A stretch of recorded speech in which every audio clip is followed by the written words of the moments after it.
Assalamu alaikum warahmatullahi wabarakatuh. Bismillah, alhamdulillah, salatu wassalamu ala rasulillah. Bado tuko katika jiji la Tanga, na hapa tuko Muzdalifa Mwakidila, au tuko katika shule ya Muzdalifa Mwakidila, na leo tumekuja mbele yenu tukiwa katika shule hii, na tumekuja na changamoto, na changamoto yenyewe ni hili jengo munalo liona hapa. Hii ni klasi imeanzishwa hapa baada ya kuwa shule imekuwa ndogo. Ni watu wengi ambao wanaleta watoto wao hapa ili wasomeshe, lakini idara hii imeshindwa kuwapokea watoto hao kwa sababu ya upungufu wa klasi, na ndipo maana ikaanzishwa hii klasi hapa, ili ikikamilika au likikamilika jengo kama hili, basi kutakuwa kumepatikana klasi kubwa ambayo kwamba itakuwa ni sababu ya kuwakubali watoto wale ambao waliokataliwa. Na gharama ya jengo hili ni shilingi 700,000. Ikipatikana pesa hiyo, jengo kama hili litakamilika, na watoto wale waliokosa masomo au waliokosa nafasi ya kusoma hapa wataweza kupata nafasi. Na nafikiri kwa wale ambao wanaofuatilia video zetu katika video za nyuma tulivyokuwa hapa, nafikiri mliweza kuona ni kitu gani chaendelea hapa kwa upande wa masomo, upande wa chakula, upande wa kila kitu. Nafikiri full information tuliweza kuwaonesha, na tukumbuke ya kwamba kila ukisaidia jengo kama hili ndio umewasaidia mayatima, ndio umewasaidia maskini, kwa sababu wengi wanaosoma hapa ni watoto kimaskini, na wengi wao zaidi ni watoto mayatima. Assalamu alaikum warahmatullahi wabarakatuh.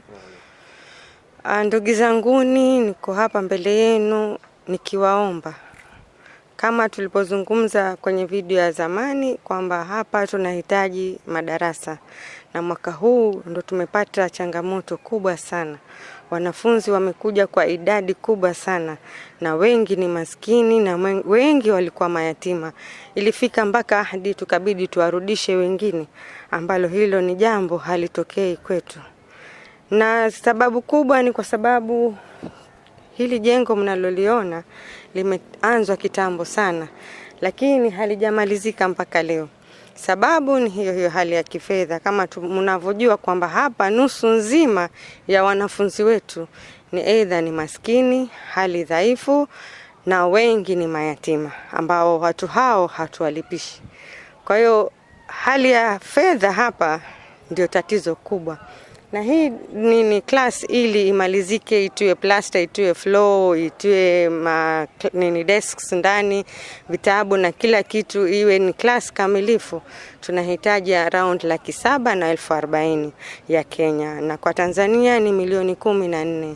Kwa hiyo jamani, twawaomba, hii ni sadaka kubwa kwenu, sio tu sadakatul jaria ya kwamba ya kusoma, inaongezeka pia kwamba ni mayatima na watu maskini.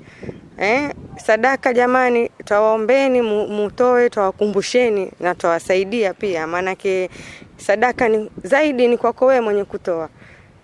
Inakuondolea maradhi, inakuondolea balaa, na haikupunguzii bali inakuongezea. Kwa hiyo tawaomba sana wenzangu, kwa namba ya Kenya hapo tutaweka, na namba ya Tanzania pia hapo tutaweka. Muna lolote mwataka kujua zaidi, mtuulize. Muna njia yote mwataka kusaidia, kwa benki, kwa M-Pesa, kwa Tigo Pesa, basi inshallah hapo chini mtapata kila information inshallah. Tuombeeni sana ndugu zetu, tusaidieni hawa watoto mayatima na maskini, wapate na wao wapate elimu. Neno letu kubwa ni kwamba one child at a time in Muzdalifa. Hapa ni Tanga Mwakidila. Shukran. To get more videos of Abu Shuraim, don't forget to subscribe, like and share. May Allah guide and bless the person who shares the videos.